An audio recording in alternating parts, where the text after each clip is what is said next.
I can hear you. Can you hear me? Oh, I can hear you though. Uh, that's weird. It- No one can hear me. Okay. People can hear me now. All right, great.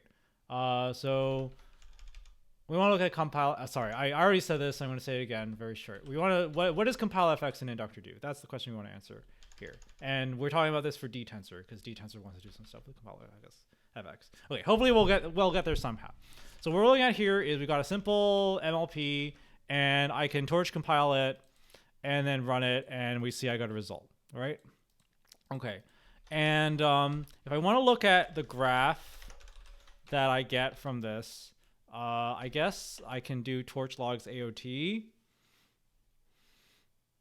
And then this will give me a graph, both the forward and gave me the backwards. Wow. Okay. I guess it gives me the backwards because it figures that out yearly. So here's the forward graph I'm going to get. And is this decomposed? Is this decomposed? Does this look decomposed to you? This doesn't look Mm, very decomposed to me. yeah. Why is this not decomposed? That's weird. Um, all right, let's put some debug prints. So what I was going to say was, hey, when I print the AOT graph, it'll already have decompositions that were requested from inductor in it, but I don't actually see any decompositions in this. So I might have done this wrong. So oops. Sorry, my screen is here. So let's shunt this over to this side. Maybe because the model is so simple that already have the No, I'm decompositions. pretty sure we decompose sigmoid. Actually, let's find out if we I decompose see. sigmoid.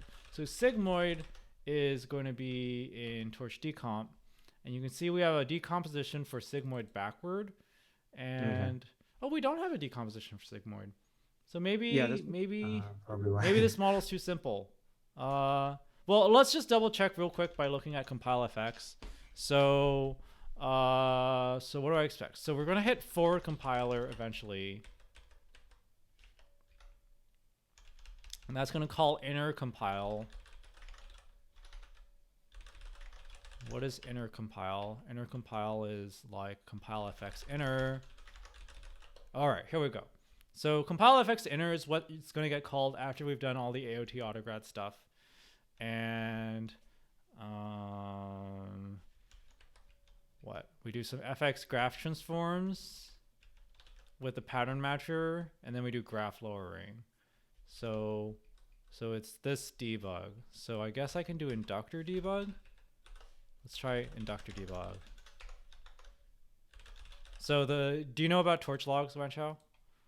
I don't actually. It's the first time I'm here So torch knowing logs this. is the new log mechanism that Michael Lazos wrote for us. And so there's a Nice. bunch of components. And if you say plus that component in the environment variable, that will print all the debug entries for it. Oh, So we do this and some stuff will happen. See, torch inductor is compiling the forwards graph and it says useless. Okay, let's take a look. So fx graph transfer. What exactly does this do? I thought this was going to print. yeah, writing to a file seems like. It's writing it to a file. Yeah. So I guess I want the other one. Torch compile debug. I guess. Is that the name of it?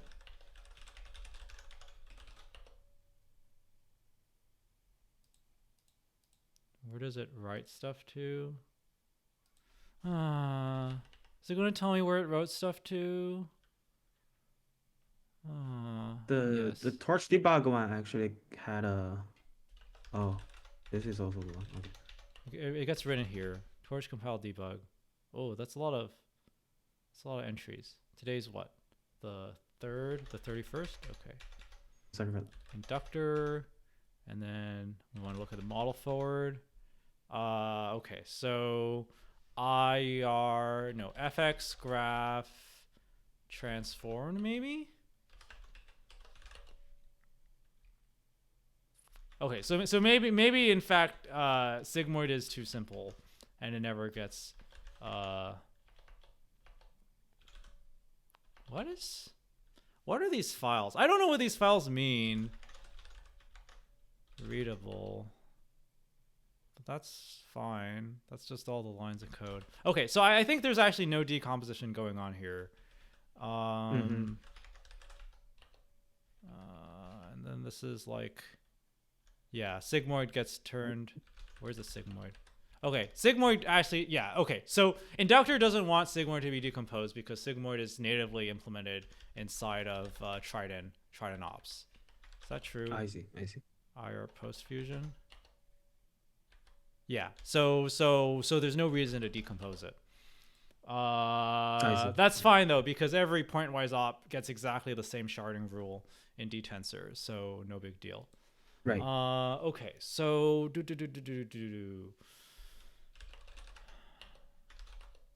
So hang on. So did you don't care about it being decomposed in this case either, right? Yeah, I just want to figure out what is the like IR set. Okay, so we've got this, and now we're gonna do a make effects trace on this, right?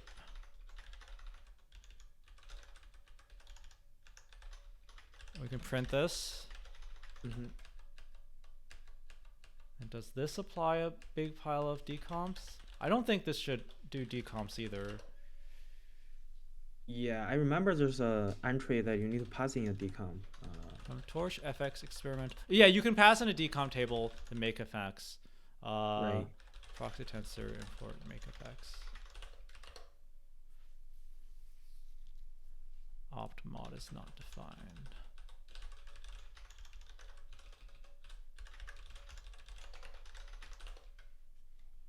Oops.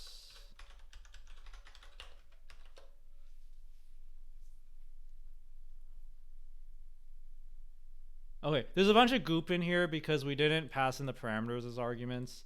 I don't. Do you want me to get rid of the parameters? I mean, it's fine. we don't need to. Well, I don't know. Like, I don't know if this is going to cause problems for your downstream compiler. I see. Is it easy? Maybe AOT function? Or yeah. So we can do AOT module. AOT module, yeah. Can we do AOT module simplified? No, we can't. We need Brian's AOT export thing. Did he? Okay, did he? Do I have it in my torch AOT auto?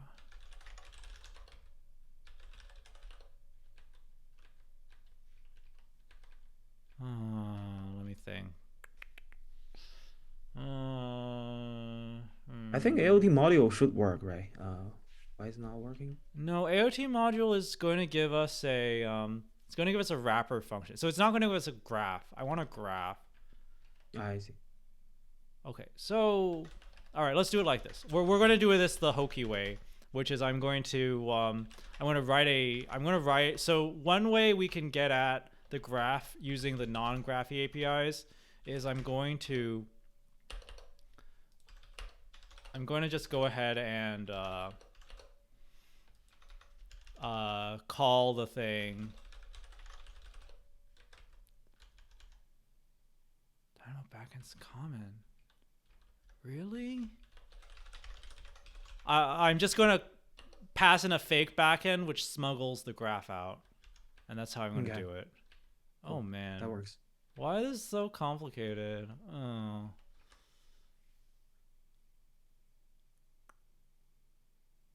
Is there a way to do this simpler? Hang on. I gotta. Let's see. Why don't you go ahead and ask whatever question? I think I got. I locally actually can trace it. Let me see if either to get that out. Yeah, this is what I'm using. Maybe I'll share with you. Yeah. Screen is too small. What's the problem? Is it too hard to see the text? I'm fine. Maybe you can zoom in a bit. Let me see if I can increase the resolution. Yeah, I know. I am asking on Twitch. Let me just pull up Twitch for a moment and see. actually a bad idea to do it on my computer. Let's see. What does it look like on Twitch? You're pulling up your tracer, right? Yeah, yeah. Basically, I gotta assign it to. Where should I sign actually? Should I sign You in can work send it in chat? my work chat. Yeah. Okay. So move this over. Um. Yeah, I'm basically Oh, I see what the problem is. Hang on, let me resize my screen. Alright. Resize.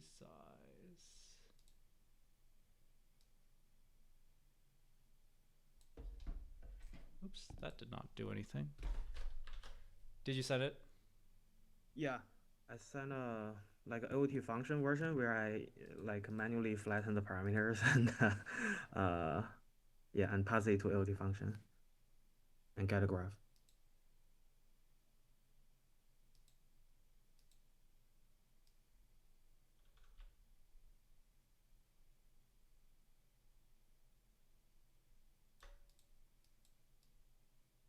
All right, here we go.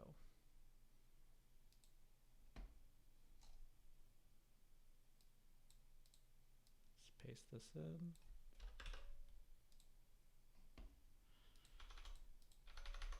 Okay, so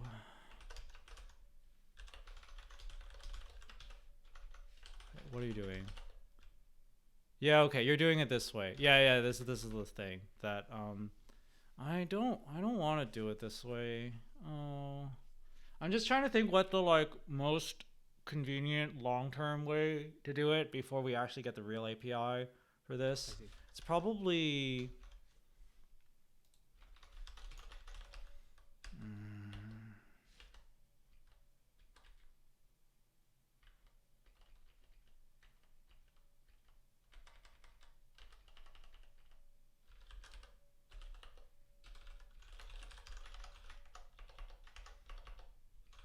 I'm just looking to see if we have a hook here that I can use to like override what's going on here. Okay, fine. We'll do it this way. Okay, so what I'm going to do is I'm going to take your code and I'm just going to rewrite the call to AOT function so that we get I don't want to run backwards yet. Well, we're going to get the exactly same behavior as inductor. Cool. Does it make sense what I want to do? Yeah, I think so. Model is not defined. Okay. Model.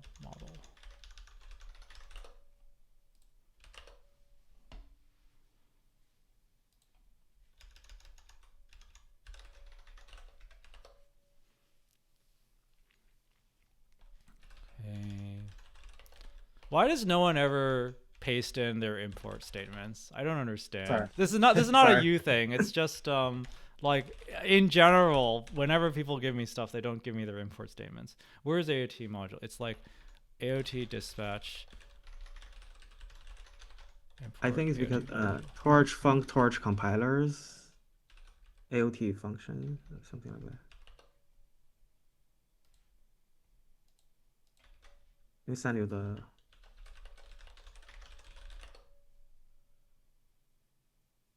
This is the import. Okay, there we go. Oh, it's in from compilers.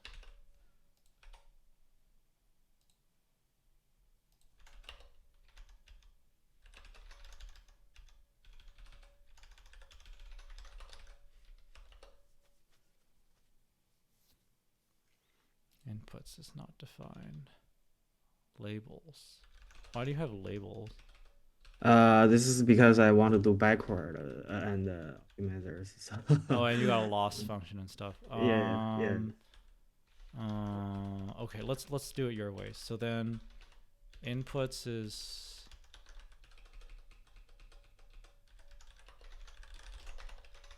this, and then labels. So what, you're doing a sigmoid after reducing this to a 8 size, so like 1/8, I guess. Yeah. Why? Must be a tensor, not a list.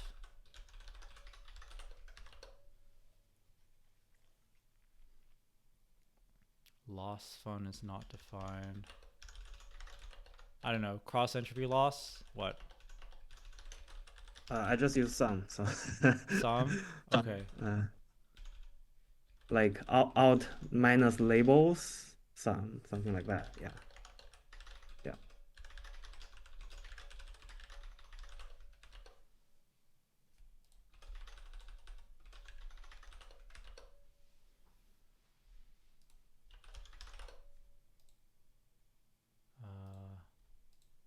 Right. Yeah, we Looks got like two graph modules. One of them is the forwards and one of them is the backwards, I guess. yes, yes. And I want to print it, so let's print readable.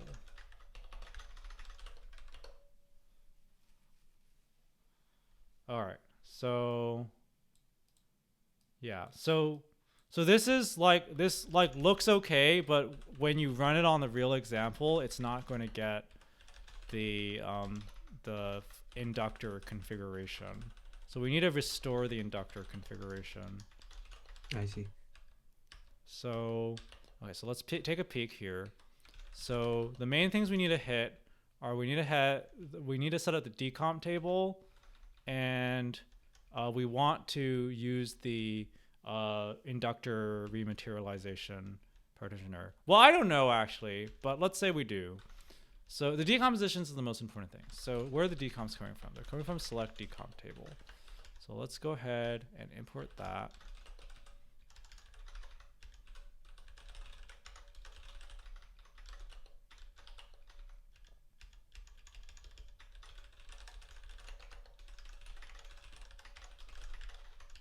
And then I think this also takes decompositions as an API. Probably. Yeah. Did that change anything? Yeah, it did. Yeah. So the transpose turned into a permute. Oh, okay, cool. Right. So now we've got the inductor decomp. And then if you wanna like compile it, you would just compile fx inner graph 0. And there's a bunch of other stuff you gotta give it. Example inputs. Yeah.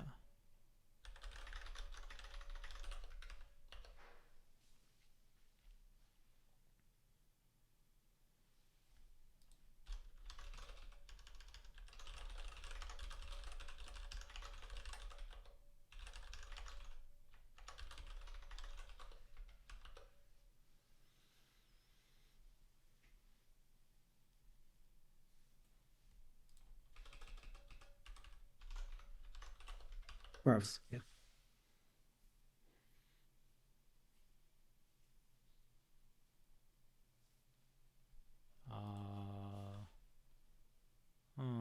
Primals 2. Oh, I need the parameters. So it's also annoying because we've lost all the parameters stuff. Oh, example inputs need to include Yeah, it needs first all the parameters as well.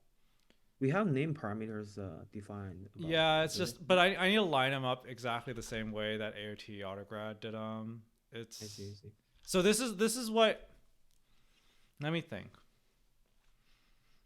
So can we just? How do you feel about integrating directly into Torch Compile for your thing? I really like want actually to do that. you don't get to have a graph and then do stuff and then pass it on. What if we just wedge you in directly? I think it should work. I'm actually using Dynamo Optimize to capture the optimizer graph. I can probably try to because right now graph break on backward call, so I can get 3 graphs. One is forward, one is backward. Yeah. One is That's why. optimizer. Okay. Then that's okay. I think if we do this in Dynamo Optimize, would we get the decompositions we want for the inductor automatically? Well, we get the decompositions we want for inductor automatically. Well, so basically the decomps for inductor, it's literally just this. This is the only thing you need for getting the inductor decomps. Got it. So basically, I can what I'm currently doing now is Dynamo Optimize passing a backend, and that backend actually call AOT autograd inside. When I call AOT autograd, I need to pass this select decomp table to it, right? Yes. I guess. I see. I see. And then you'll Cool. get the And inductor decompositions. that will be the all the inductor decomposition, I Yes. suppose we want. Okay, cool. Um, sounds good. Another question I have is, what do you think about the one that don't have decomposition and we want to implement the sharding propagation rule on it? Should Well, I I mean, directly implement decompositions, or what's your suggestion so there? like it depends, right? But like the most straightforward thing to do is to directly write the sharding rule for or the op, right? right, But if you're right. like are like, oh, actually, I think this is easy to decompose, then you would write the decomp, and then inductor would benefit from it as well. Cool, cool. How do I need to when I read the decomp? Do I need to measure some like performance numbers to make sure it actually fills things correctly? Um, Let me think. So when I do a new inductor decomp, let's take a look. So all the inductor decomps are in. Okay, so there are a bunch of general purpose decomps, and then there's the inductor decomps, Mm-hmm. and well, Jansel probably didn't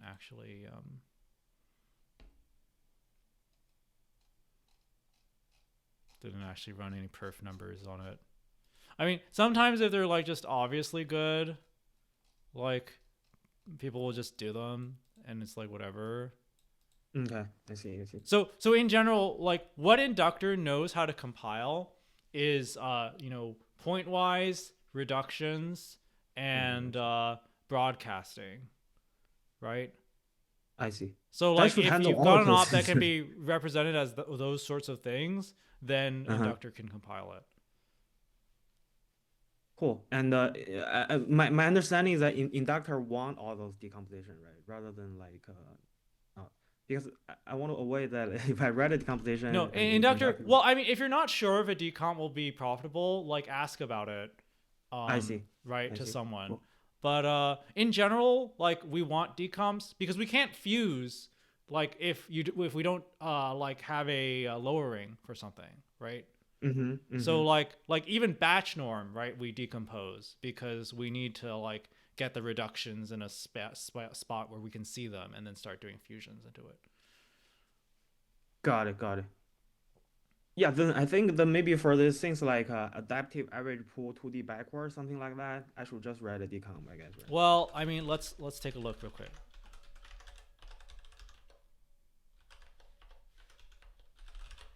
So there's a meta registration for it. Okay, you see, so this one we have a lowering for it, a direct Oh. lowering for this operator. Mm-hmm.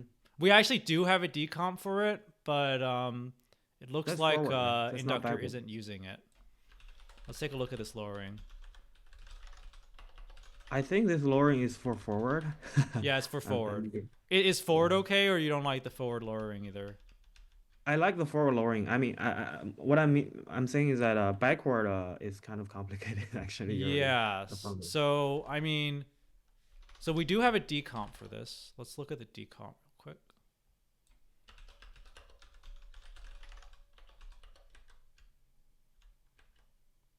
Okay, but the decomp is like kind of doing it crappily. It's a very indexy. It's not Mm. ours to me that. So okay, so one of the things that like we don't do very much today, but we would like to do more is like when we have a very complicated backwards, Hmm. if we can write a differentiable decomposition, then we can automatically derive the backwards and it will be automatically lowered because the backwards will be all in terms of backwards of the primitive ops we decomposed into, and you basically you just write the decomp once and that's it. You don't have to do anything for backwards will decompose automatically as well, and like you don't have to do any more handling for it. We used to not be able to do this sort of thing because we didn't have ways to register pre-autograd decomps, but we do have a way to do that now. It's these things. Do we have any Hmm. non-trivial one? Um, well, I mean, this is kind of non-trivial, I guess. upsample nearest 1D, we decompose this into compute the nearest indices and then do an indexing operation on it. I see. And then this automatically gives us the backwards via the indexing operation here. Oh, so basically, if we can just do pre-autograd forward decomp, then it will automatically give the backward. Exactly. But this is like in general kind of difficult to do. Like if you look at like what's going on with these decomps, they're all very very very simple. They're like doing something and then calling something else. Well, I don't know about this RNN helper thing. What's RNN helper? Okay, RNN helper is kind of complicated actually. Like this is probably getting the derivative formula automatically for RNN. So that's pretty cool that we're doing this way. Do I have... Ooh, this one's nice. So upsample bilinear 2D. Actually, yeah, this is cool, right? So this is a pretty complicated formula, which has a bunch of, indexing stuff and then like multiplication stuff. And this one is a autograd decomp. So we're getting the upsample bilinear 2D backwards automatically from it. I see. So when actually tracing, the backward will automatically be replaced with the decompositions we have here, right? We generate backwards will automatically be replaced with the decompositions here. Yes, exactly. So you would never have to write upsample bilinear 2D sharding rule, and you don't have to do upsample bilinear 2D backwards either. Cool. So I think there's a lot of cases awesome. Where we're currently doing a lowering and inductor, and actually what we want is a differentiable decomp to get the backwards formula automatically. But like people, like this is something, these are not easy to write. So like people have to sit down and spend time writing them. I see. For me to write sharding rules, I guess I can, for trivial ones, I can probably just directly write those decomp and see if we can just get a differentiable forward and backward automatically. Well, but the thing is that like, I mean, if it's just a single op, it's probably a lot easier for you to work out the sharding rule, right? That makes sense. Yeah. And here's the other thing: you were complaining about how the backwards are complicated, but they're kind of not complicated. Like, don't you expect the like sharding rule for the backward to simply be the reverse of the forward sharding rule? The reverse of the forward sharding rule. It's supposed to be, I think. Yeah. So like, let's imagine I've got a function. Right, and then we've got a replicated argument and a sharded argument, and then the result is replicated. I don't know, something like that. Does this even make sense? Let's say the result is sharded, right? Yeah. So then f backward is going to take a sharded argument and then produce a replicated gradient and a sharded thing. Because sharding rules are reversible, right? I think it should be. Yeah.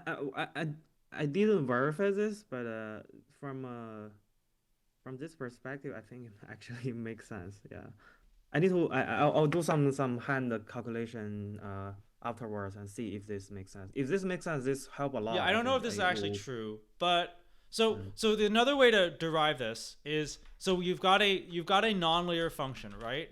So when you do the forward mode derivative, you're computing the linear approximation of this function. Right? And the linear approximation of the function is, well, I don't know. But basically I want to make an argument that like if there's some communication pattern on the real function, then yes, exactly. Right? So the linear approximation of the function is that at some point here is a function which approximates this function. So let's make this simple. Is there ever an interesting sharding case for a single tensor thing? I guess there is if like there's some sort of like internal mixing or something.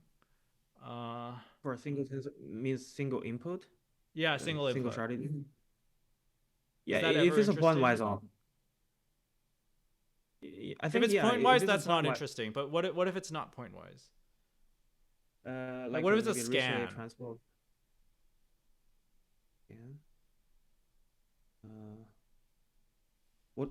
Sorry, what do you mean by scan here? Like cum sum. What if it's a cumulative sum? This is reduction, right? If I understand correctly. Yeah, but it's a weird reduction, right? Because like I like my output is the same size as the input. Oh, I see, I see. Have you done the rule for this yet? I don't think so. Yeah, haven't yet, I guess. Reduction is usually a reduction is a dimension. This is surprising actually.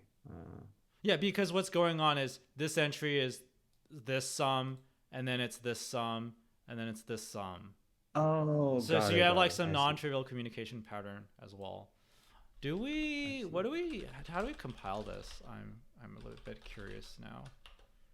Um, we don't compile this. Yeah, these are kind of hard to compile. Like you need to work hard for these. I see. I see. Yeah, for sharding rules on this, I guess is also kind of It's tricky probably to kind of figure hard. out. Yeah, yeah.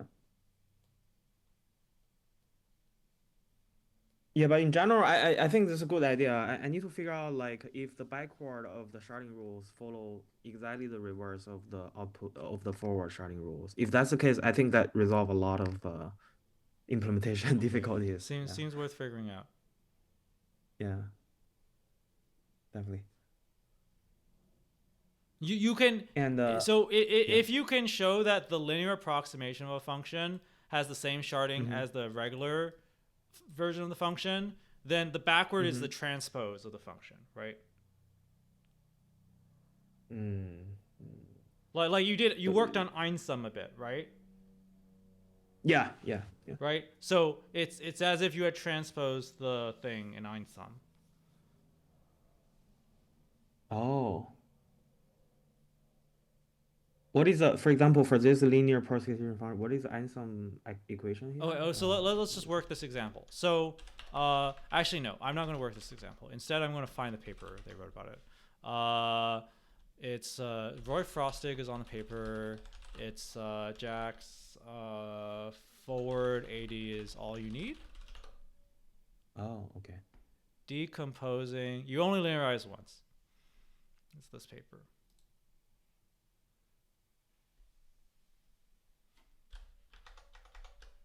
Yeah. So what they say is, hey, AD is usually forward and reverse, but instead, what you can do is you first do it to forward mode AD, and then you transpose the linear part. Okay, that's interesting. Cool. Yeah, I'll look into this paper. Thanks for sharing. Um, yeah, yeah, yeah. I think this is something if we find it works, then that's gonna be pretty amazing. Yeah. Okay. So did this answer all the stuff you wanted to cover? If so, we'll break here. I'm gonna end the stream. Thanks Uh, everyone for joining.